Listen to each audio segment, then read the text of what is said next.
राजस्थान विधानसभा चुनाव को लेकर जेजेपी वहां पर एंट्री मार चुकी है। जेजेपी आधा दर्जन सीटों पर जहां जीत का लक्ष्य लेकर चल रही है, वहीं 20 और सीटों पर वह डिसाइडिंग फैक्टर के तौर पर खुद को स्थापित करना चाहती है। 4 विधानसभा क्षेत्रों में दुष्यंत चौटाला की अगुवाई में जेजेपी रोड शो के जरिए अपने पक्ष में माहौल कायम करने की पूरी कवायद कर चुकी है। कोटपुतली में सबसे ज़्यादा समर्थन मिलने के बाद अब जेजेपी को लग रहा है कि वो अपनी उम्मीदों पर खरा उतर सकती है। आप खुद ही देखिए कि कोटपुतली में जेजेपी को रोड शो के जरिए जनता का किस तरह से रिस्पॉन्स मिला। हमें ले जाके पुलिस में बंद कर देते हैं। अब तो ये नौबत आ गई कि गांव में भी पत्थर बरसने लग गए। ये बोलते हमारे पे कानून लागू नहीं होते। राजस्थान में हमारे मोहल्ला में पानी की ज्यादा परेशानी से समस्या से ऐसा देख रहे हैं कि मंत्री जी ने कोई कार्य नहीं किया, न हमारा सहयोग किया। 1 साल से धरना चल रहा है और कोई सुनाई नहीं हो रही है। बहुत ज्यादा दुखी हैं हम तो, रोते हैं इनको देखने पोते गए। यदि अब की बार आप लोग नहीं जागे तो ये मानना कि आपकी रगों में खून नहीं पानी है और आप एक आजाद देश में जीने के बावजूद अपने जमीन को बेच के गुलामी के रास्ते में आती है। जेजेपी आनी चाहिए राजस्थान में। जेजेपी को जिताएंगे। जेजेपी आएगी तो बदलाव होगा ना। जेजेपी यूथ की आवाज जेजेपी।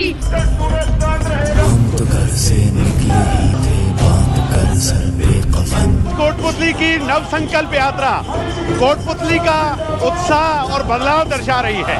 इससे ज्यादा प्यार कोटपुतली के वासियों ने किसी को नहीं दिया।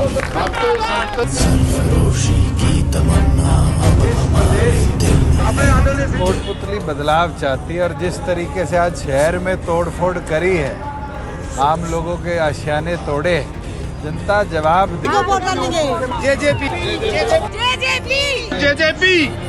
को जिताएंगे। जेजेपी आएगी तो बदलाव होगा ना। जेजेपी यूथ की आवाज जेजेपी।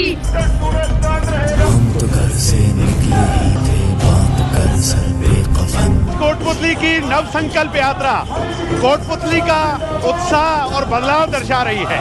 इससे ज्यादा प्यार कोटपुतली के वासियों ने किसी को नहीं दिया।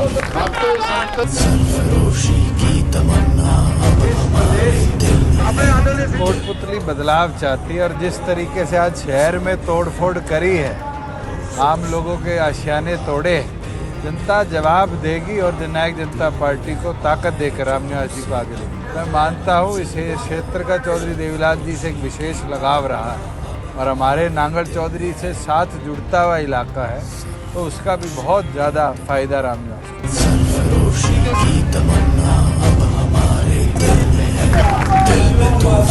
दुष्यंत चौटाला जी को जन समर्थन देने के लिए और देखने के लिए और सुनने के लिए और जेजेपी को वोट देने के लिए अपार जनसमूह इकट्ठा हो रहा है। चारों तरफ जेजेपी, रामनिवास यादव, जननायक जनता पार्टी। और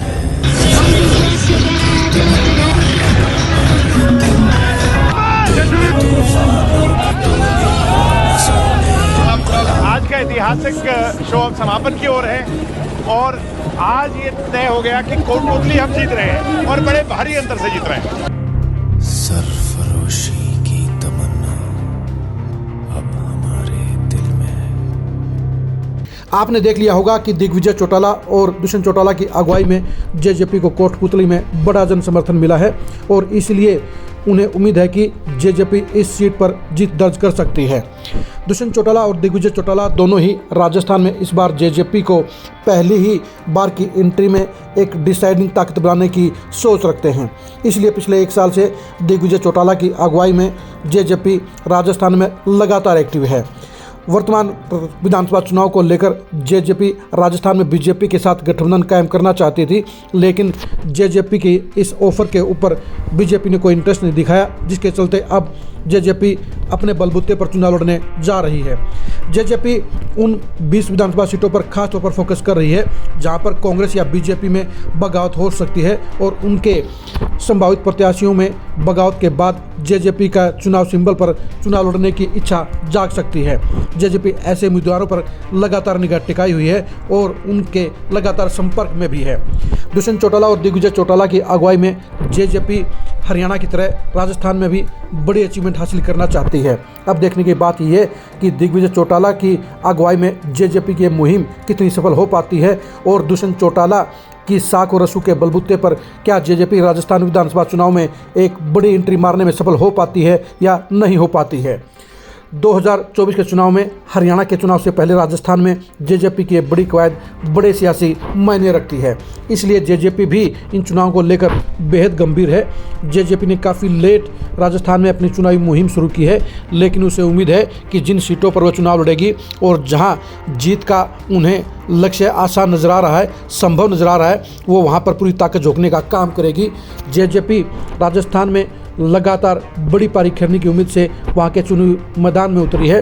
जेजेपी के लिए राजस्थान इतना आसान नहीं है, क्योंकि बीजेपी, कांग्रेस और हनुमान बेनीवाल की पार्टी के बाद जेजेपी के लिए वहां हासिल करने के लिए बड़ी मुश्किलें आएंगी, वहां चुनौतियां काफ़ी बड़ी हैं।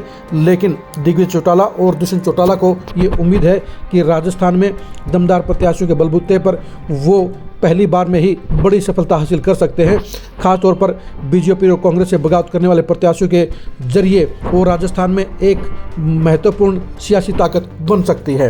राजस्थान चुनाव में जेजेपी के भविष्य को जानने के लिए आप खरी खरी न्यूज़ के साथ बने रहिएगा। राजस्थान चुनाव में जेजेपी के प्रदर्शन को जानने के लिए भी आप खरी खरी न्यूज़ के साथ बने रहिएगा। जेजेपी की राजस्थान की मुहिम के अंजाम को जानने के लिए भी आप खरी खरी न्यूज़ के साथ बने रहिएगा। आप हमारे फेसबुक पेज को लाइक कीजिए, आप हमारे यूट्यूब चैनल को सब्सक्राइब कीजिए। नमस्कार।